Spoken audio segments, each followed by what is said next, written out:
Rote, Mahdi. Salam alaikum. Bienvenue dans le Mahdi Mindset.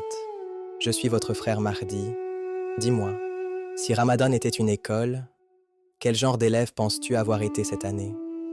Celui qui révise au dernier moment, qui espère juste passer l'examen. Celui qui s'applique, mais qui ne sait jamais vraiment s'il a réussi. Ou celui qui sort de la salle, le cœur tremblant, pas parce qu'il a mal répondu, mais parce qu'il ne sait pas si le correcteur acceptera sa copie. Nous sommes au jour 29. Pour beaucoup, c'est la fin. On commence déjà à sentir l'odeur du café du matin, à penser aux vêtements de l'Aïd, aux retrouvailles, aux photos, aux rires. Mais spirituellement, ce n'est pas une remise de diplôme. C'est ce moment silencieux, presque invisible, où ta copie est déposée sur le bureau et où tu quittes la salle sans savoir encore si tu as réussi.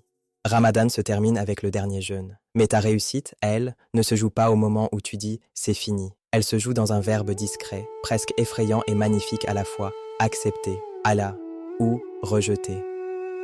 Les premiers musulmans, eux, ne célébraient pas seulement d'avoir tenu le mois. Ils avaient une autre peur, plus fine, plus profonde. Et si Allah n'acceptait pas, et si tout cela n'était qu'un effort, sans Kaboul? Imagine une remise de diplôme.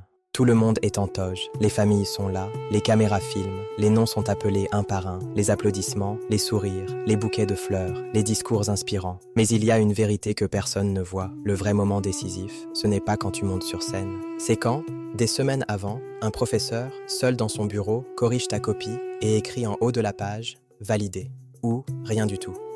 L'Aïd, c'est la cérémonie. L'acceptation, elle, se joue dans l'invisible. Aujourd'hui, notre thème, c'est Graduation Day. Pas la graduation que l'on affiche sur Instagram. La vraie, celle où Allah décide si ce Ramadan t'a élevé ou simplement occupé. Et notre encre d'histoire, pour ce jour, ce sera justement cette image, toi, étudiant dans l'école de Ramadan, avec ta copie de 29 jours déjà écrite.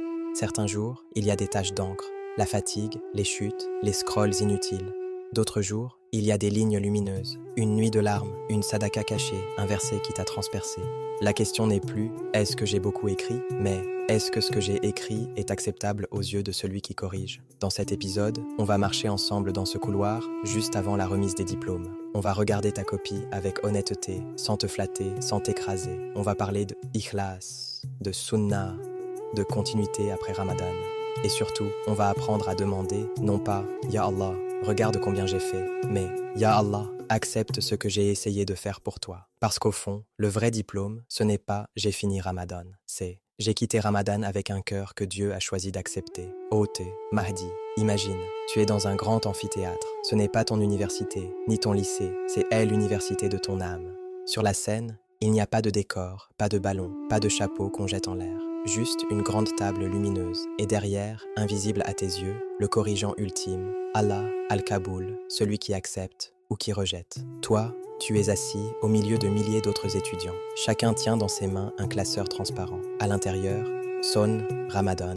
Les nuits de Tarawih, les douas sans pleurs, les iftars partagés, les sadakats, mais aussi les soupirs d'ennui, les prières faites à la dernière minute, les scrolls vides à 2 heures du matin. Ce classeur, c'est ta copie de fin d'année. Et aujourd'hui, c'est le jour de la soutenance.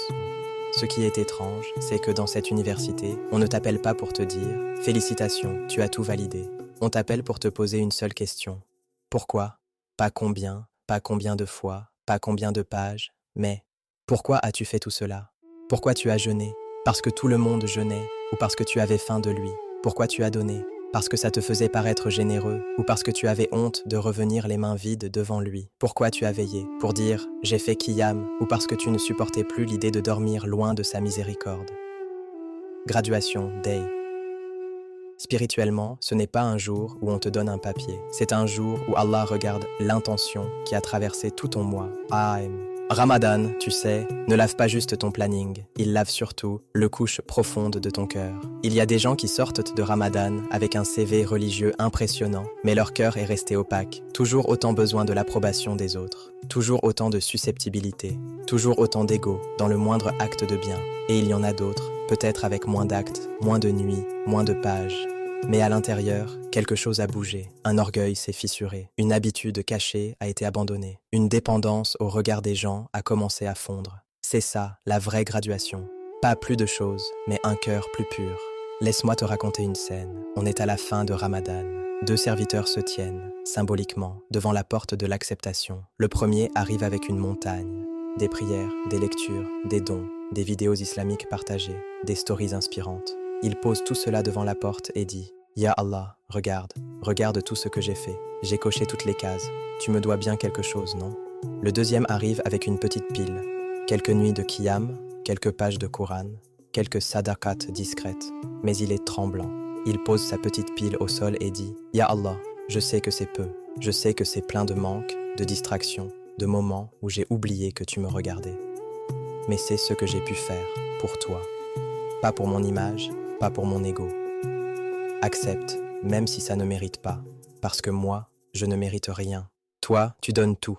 Lequel des deux, à ton avis, est plus proche de la vraie graduation? Fine. Dans cette université-là, le diplôme ne se donne pas à celui qui dit « Regarde la taille de mes efforts », mais à celui qui dit « Regarde la taille de ma dépendance à toi ». Ramadan, quand il est bien vécu, il fait un travail très précis sur ton cœur. Il casse l'illusion que l'effort te donne des droits sur Allah. Mais tu te lèves pour le souhour, tu jeûnes, tu pries, tu donnes, et plus les jours passent, plus tu réalises.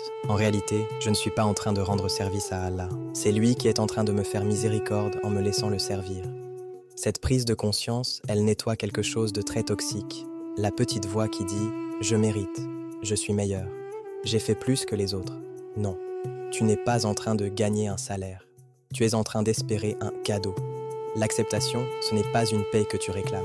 C'est un verdict d'amour qu'Allah choisit de poser sur ton moi. Alors, comment ce Graduation Day nettoie ton cœur? D'abord, il t'oblige à regarder ton Ramadan sans maquillage. Pas en mode « Franchement ça va, j'ai tenu, hamdoulillah, c'était pas mal », mais en mode « Si ce mois était ma dernière copie avant de le rencontrer, est-ce que j'oserais la déposer telle qu'elle ?» Ce regard-là fait 3 choses à ton âme. 1. Il brise l'orgueil. Tu arrêtes de te sentir arrivé parce que tu as tenu 29 jours. Tu comprends que ce n'est pas la fin d'un marathon, c'est juste la fin d'une salah, formation. 2. Il affine ton ikhlas. Tu repenses au moment où tu as fait un peu plus parce que quelqu'un regardait, au duas que tu as prolongé parce que le micro était ouvert, au post que tu as écrit pour inspirer, mais où ton ego souriait en coin. Et tu dis « Ya Allah, je ne veux plus de ça, je veux que ce soit toi, le seul public de ma vie. » 3. Il installe la continuité. Tu réalises que le vrai signe d'un Ramadan accepté, ce n'est pas tes larmes à la nuit 27, mais ce que tu fais la semaine d'après. Si ce mois t'a vraiment changé, tu ne peux pas juste tout ranger dans une boîte Ramadan 2026 et reprendre comme avant. Le Graduation Day te dit « Choisis au moins une chose que tu gardes. Un Coran de 10 minutes, une sadaka hebdomadaire, un dhikr après Fajr, une langue qui refuse la médisance. Tu ne sors pas diplômé parce que tu as survécu au mois. Tu sors diplômé parce que tu as signé un nouveau mode de vie. Et puis il y a un autre nettoyage, plus subtil. Ramadan t'a montré tes fissures. Tu as vu à quel point ton téléphone te tient. Tu as vu à quel point une remarque peut te vexer. Tu as vu à quel point ton nafs réclame qu'on le félicite. Ce Graduation Day n'est pas là pour te dire « Regarde comme tu es nul ». Il est là pour te dire « Regarde ce que je t'ai révélé de toi-même » pour que tu me reviennes plus humble. Le cœur se purifie quand il accepte de voir ses failles et qu'il les apporte à Allah au lieu de les maquiller devant les gens. Alors, dans ce couloir avant la remise des diplômes, je vais te proposer un exercice intérieur. Ferme les yeux un instant si tu peux. Imagine que tu marches avec ton classeur Ramadan dans les mains. Chaque jour est une page. Certains jours sont froissés, tachés, raturés. D'autres ont des phrases dorées, des instants de sincérité pure. Tu arrives devant une grande table de lumière. Tu poses ton classeur dessus et tu dis dans ton cœur « Ya Allah, je n'ai pas de quoi être fier. J'ai juste de quoi être reconnaissant que tu m'aies permis de faire ça. Je te demande une seule chose. Ne regarde pas la qualité de ma copie. Regarde la pauvreté de mon cœur qui te la donne. Je ne te présente pas un dossier pour exiger un diplôme. Je te présente une offrande pour mendier ton acceptation. Là, à ce moment précis, quelque chose se passe dans ton âme. Tu descends du piédestal du pratiquant performant. Tu t'agenouilles dans la peau du serviteur dépendant. Et c'est souvent dans cette posture-là que les portes de l'acceptation s'ouvrent. Le Graduation Day de ton Ramadan n'est donc pas une fin, c'est un verdict sur ton orientation. Est-ce que ce mois t'a orienté vers plus de toi-même, plus de performance, plus d'ego religieux, ou vers plus de lui, plus de discrétion, plus de sincérité, plus de constance? Si tu sens, même un peu, que ton cœur est plus conscient de son regard, plus gêné de ses bienfaits, plus avide de son pardon, alors dis-toi, peut-être que ce Ramadan a vraiment travaillé quelque chose en moi. Et maintenant, le vrai travail commence. vivre comme quelqu'un qui espère que sa copie a été signée, acceptée. Pas en criant ton diplôme, mais en laissant ta vie, doucement, devenir la preuve que ce mois n'était pas juste un épisode, mais un tournant. Hôte Mahdi. Imaginez Médine, juste après un ramadan. La chaleur est douce, le soleil commence à descendre, et la ville du prophète est traversée par un mélange étrange. Une joie d'Aïd qui approche, et un silence intérieur chez ceux qui ont vraiment compris ce qui est en jeu. Dans une petite maison de terre crue, une mère des croyants prépare quelque chose de très simple. Ce n'est pas un festin, ce n'est pas un banquet de fin de mois, c'est juste quelques dates, un peu de nourriture modeste. C'est Aïcha, radiallahu anha. Elle a vécu les ramadans du prophète. Elle a vu ses nuits, ses larmes, ses sujuds interminables. Elle l'a vu pleurer au point que sa barbe soit mouillée, alors que ses péchés passés et futurs étaient déjà pardonnés. Ce jour-là, quelqu'un vient la voir, après Ramadan, avec cette question qui ressemble un peu à la nôtre. Ô mère des croyants, comment était le prophète après Ramadan? Est-ce qu'il se reposait? Est-ce qu'il ralentissait? Est-ce qu'il célébrait? Elle sourit avec cette tristesse douce que seuls les gens qui ont beaucoup aimé connaissent. Et elle répond, en substance, il ne considérait jamais une bonne action comme acquise. Il craignait qu'elle ne soit pas acceptée. Puis elle récite ce verset que certains compagnons répétaient après avoir jeûné, prié, donné, combattu. وَالَّذِينَ يُؤْتُونَ مَا آتَوْا وَقُلُوبُهُمْ وَجِلَةٌ أَنَّهُمْ إِلَى رَبِّهِمْ راجعون. Et ceux qui donnent ce qu'ils donnent, tandis que leurs cœurs sont remplis de crainte, car ils doivent retourner à leur Seigneur. Et quand on a demandé à notre mère, Aïcha, est-ce que ce sont ceux qui commettent de grands péchés? Elle a répondu, non, ô filles de As-Siddiq, ce sont ceux qui prient, jeûnent, donnent en aumône, et qui ont peur que cela ne soit pas accepté. Regardez le renversement. Pour nous, Graduation Day c'est j'ai fait, j'ai coché, j'ai fini. Pour eux, Graduation Day c'était Ya Rab, est-ce que tu as accepté ou pas encore? Imaginez maintenant une autre scène. Nous ne sommes plus à Médine. Nous sommes dans une vallée, dans une plaine ouverte. La lumière est crue et les montagnes entourent une foule immense. C'est le jour de Arafat, au pèlerinage d'adieu. Le prophète est sur sa monture, sa communauté est rassemblée. Il vient de leur transmettre les grandes lignes de la religion. On pourrait dire, c'est sa graduation, à lui en tant que messager sur terre. La mission est presque accomplie. Le verset « Al-Yawm akmaltu lakum dinakum » Aujourd'hui, j'ai parachevé pour vous votre religion. Est sur le point d'être révélé. Si c'était nous, on aurait peut-être dit « Mission accomplie. Regardez ce que j'ai fait. Regardez ce que j'ai construit. » Mais lui, qu'est-ce qu'il répète sur sa monture, les mains levées, les larmes aux yeux, jusqu'au coucher du soleil? Pas « Regardez ma performance. » Il répète « Allahumma taqabbal minni. » Oh Allah, accepte de moi.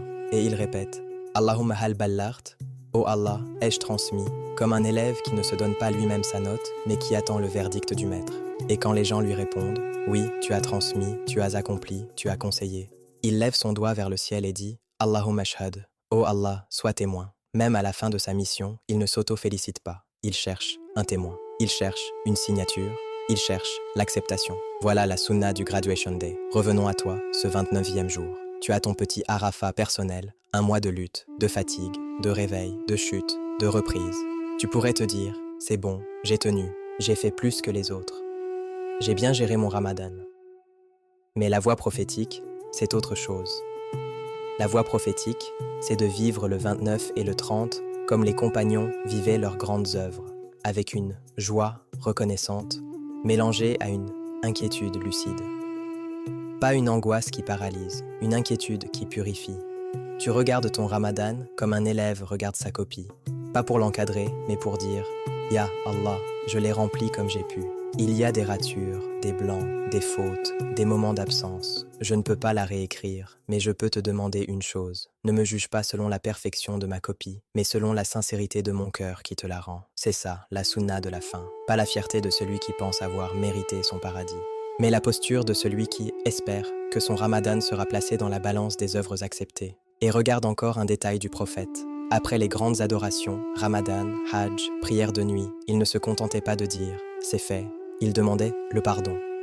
Après la prière, Astaghfirullah, Astaghfirullah, Astaghfirullah.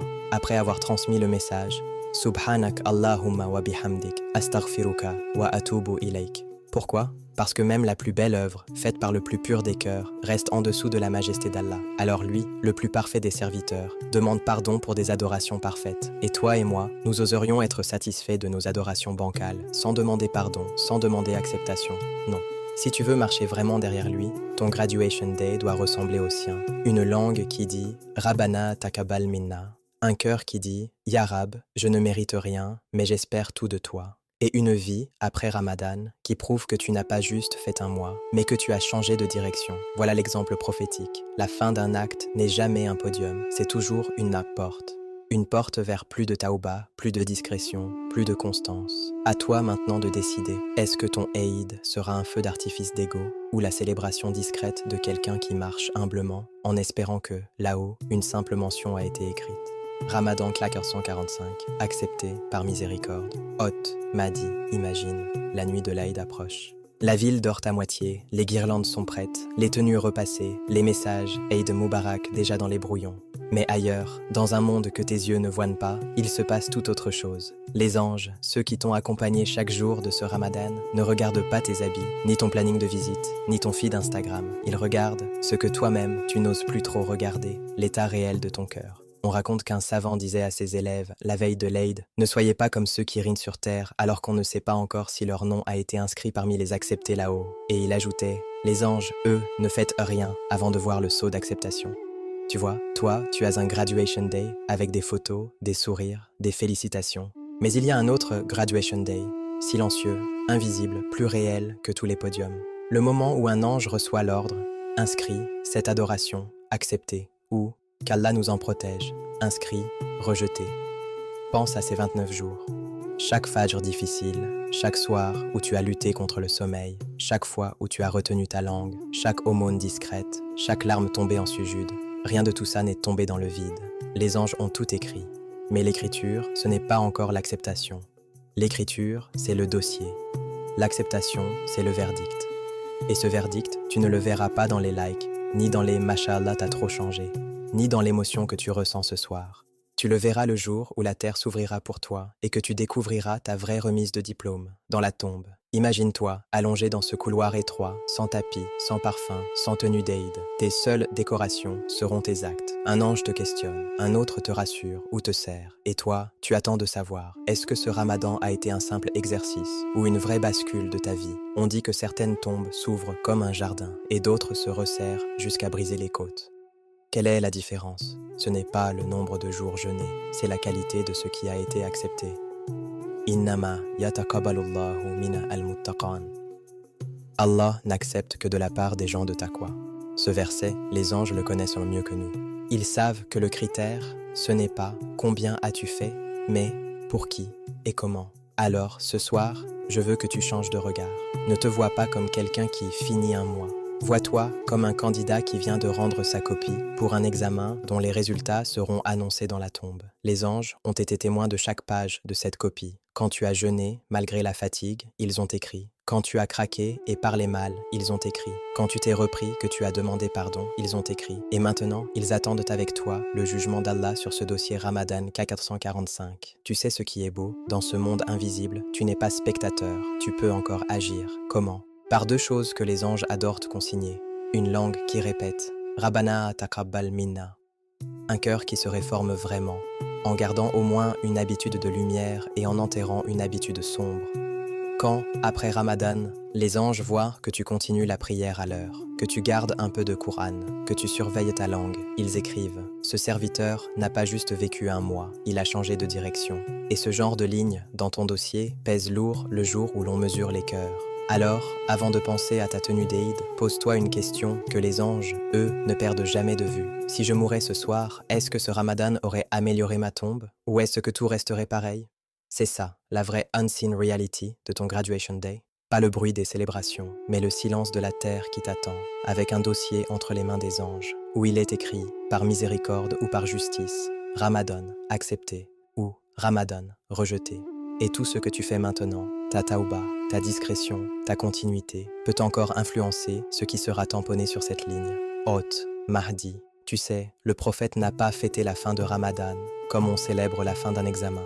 Pour lui, la fin du mois était un moment de réglage fine, azoum, de vérification silencieuse. Est-ce que ce que j'ai offert à Allah est sincère et conforme à ce qu'il aime? Il nous a laissé une manière très concrète de vivre ce Graduation Day. Imagine la dernière nuit de Ramadan. La ville dort, les lampes s'éteignent une à une, mais dans une petite maison à Médine, un homme se lève doucement. Il fait ses ablutions avec soin, comme si chaque goutte emportait avec elle un reste de négligence. Puis il se tient debout, de simples rakats, mais avec un cœur lourd de lucidité, pas pour faire plus, mais pour nettoyer mieux. Ce geste, c'est ce qu'on appelle les 2 rakats de Tauba. Se tenir devant Allah en reconnaissant que même notre meilleur Ramadan a besoin de son pardon avant d'espérer son acceptation. Le prophète a enseigné que lorsqu'un serviteur fait ses ablutions avec soin, puis prie 2 rakats sans se disperser et demande pardon, Allah lui pardonne. Tu vois, à la veille de l'Eid, la sunna n'est pas de faire du bruit, mais de faire tauba. Alors voici ton action prophétique, simple mais lourde dans le monde invisible. Ce soir, avant de dormir ou après Isha, offre à Allah 2 rakats de tauba, comme ta dernière copie avant que l'examen se termine. 1. Fais tes ablutions lentement, en te disant « Ya Allah, lave ce que mes yeux ont mal regardé, ce que ma langue a mal dit, ce que mon cœur a mal voulu pendant ce Ramadan. » 2. Prie 2 rakats, sans précipitation. Lis ce que tu connais du Coran, même si c'est court, mais lis comme si chaque lettre plaidait pour toi. 3. Quand tu fais sujud, reste un peu plus longtemps et dis, avec des mots simples mais vrais, « Ya Rab, j'ai mal prié parfois, j'ai mal veillé parfois, j'ai parlé quand j'aurais dû me taire, mais je reviens à toi. Accepte ce mois de moi, même s'il est plein de défauts, parce que je n'ai personne d'autre que toi. » 4. Termine en choisissant une seule habitude que tu vas garder après Ramadan, par exemple 10 minutes de Coran par jour ou prier Fajr à l'heure, et une seule habitude sombre que tu vas enterrer, par exemple les discussions inutiles la nuit ou le scroll sans fin. C'est ça, vivre la sunna de la fin de Ramadan, pas un feu d'artifice, mais une révision de cœur. Les compagnons, le jour de l'Eid, se disaient « Taqabbal Allah minna wa minkum » qu'Allah accepte de nous et de vous. Tu peux le dire aussi, mais dis-le d'abord à toi-même, dans ton cœur, après ces 2 rakats. Ya Allah, je n'ai pas terminé Ramadan, c'est Ramadan qui a commencé ma réforme. Taqabbal min. Et marche vers l'Eid non pas comme quelqu'un qui a tout réussi, mais comme quelqu'un qui s'accroche à la porte de l'acceptation. C'est là que la sunna te mène. Hôte, Mahdi. Alors, si on devait résumer ce jour 29 en une image, ce serait celle-ci. Tu es devant une porte. Derrière toi, un mois de jeûne, de prière, de chute, de reprise, de nuits lourdes et de matins difficiles. Devant toi, rien n'est encore écrit. Et tu comprends enfin que Ramadan n'était pas un marathon à cocher, mais un examen de cœur. La vraie graduation, ce n'est pas d'avoir tout fait, c'est d'avoir compris que sans Kaboul, sans acceptation, tous ces efforts restent suspendus comme des copies jamais ramassées. Alors aujourd'hui, tu changes de posture. Tu arrêtes de compter tes exploits, tu commences à supplier pour l'acceptation. Tu te dis, Ya Rab, je n'ai rien à te présenter comme une fierté. J'ai seulement des preuves que j'ai essayé de revenir vers toi. Si tu acceptes, c'est ta générosité. Si tu refuses, je n'ai pas d'autre porte que la tienne. C'est ça, le vrai diplôme de Ramadan. Un cœur plus humble et une décision discrète de continuer, après le mois, au lieu de tout abandonner. Une habitude lumineuse à garder, une habitude sombre à enterrer. Et cette phrase qui ne quitte plus ta langue, Taqabbal Allahu minna. On va terminer ensemble avec la dua du jour, la dua d'un père et d'un fils qui construisent la Kaaba et qui, même en bâtissant la maison d'Allah, ne se sentent jamais suffisants. Ils disent, comme toi tu vas dire maintenant, Rabbana taqabbal minna, innaka antas sam'u l'alim. Répète doucement avec moi. Rabbana taqabbal minna innaka antas sam'u l'alim. Ça veut dire, ô notre Seigneur, accepte de nous. C'est toi, certes, l'audient, le parfaitement savant. Quand tu dis ça, ne le dis pas comme une traduction scolaire. Dis-le comme quelqu'un qui parle à un Seigneur qui a tout entendu de ton moi. Il a entendu tes invocations murmurées dans l'oreiller mouillé. Il a entendu tes silences fatigués quand tu n'avais plus les mots, mais que ton cœur appelait quand même. Il a entendu tes fautes aussi, tes scrolls de trop, tes colères mal gérées, tes prières expédiées. Et malgré tout ça, tu oses dire, Ya Rab, toi qui as tout entendu, toi qui sais exactement ce qui était pour toi et ce qui était pour le regard des gens, je te demande une chose. Accepte quand même ce qu'il y avait de sincère, purifie ce qui était mélangé et pardonne ce qui était indigne. Rabbana taqabbal minna innaka anta sam'ul alim. Fais de cette dua ta phrase de sortie de Ramadan, mais aussi ta phrase d'entrée dans le reste de ta vie. Après chaque prière, après chaque petite victoire, même après une simple bonne action, murmure-la. Parce que le signe qu'Allah t'a fait goûter à la lumière de Ramadan, ce n'est pas que tu te sentes fort, c'est que tu te sentes plus dépendant de son acceptation qu'avant. Qu'Allah fasse de toi quelqu'un qui ne se contente pas d'agir, mais qui cherche le regard d'Allah sur chaque action, qu'il accepte ton moi, même s'il est plein de manques, qu'il te donne la force de garder au moins une lumière de Ramadan vivante dans les 11 mois qui viennent, et qu'il te protège, toi et ceux que tu aimes, de la dureté du cœur et de la fatigue de l'âme. Qu'Allah vous préserve. Rendez-vous demain pour la suite du voyage. Salam alaikum.